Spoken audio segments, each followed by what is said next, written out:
জানি না বারবার কেন আমার সাথে এটা হচ্ছে। এক দুই দিন পর পরই আমার ঘরে এক একটা করে পাখি চলে আসতেছে, আর আমার ক্যাটগুলো ওদের দেখে অনেক বেশি ক্রেজি হয়ে যাচ্ছে। কেউ ভয় পাচ্ছে, কেউ ওদের ধরতে যাচ্ছে।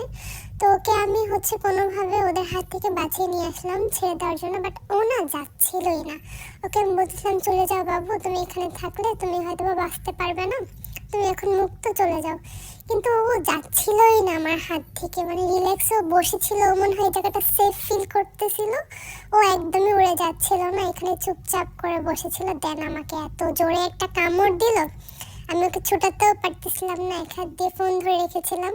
ওকে বলছিলাম বাবু প্লিজ ছেড়ে দাও, আমি অনেক ব্যথা পাচ্ছি, ওদের ঠোঁটে এত ব্যথা। দেন উড়ে চলে গিয়েও না ওইখানটাতে রয়ে গিয়েছিল।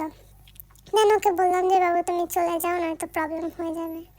আর ও চলে যাচ্ছিল, আমার খুবই কষ্ট লাগছিল তখন। আমি না পরে ওকে অনেক মিসও করেছি।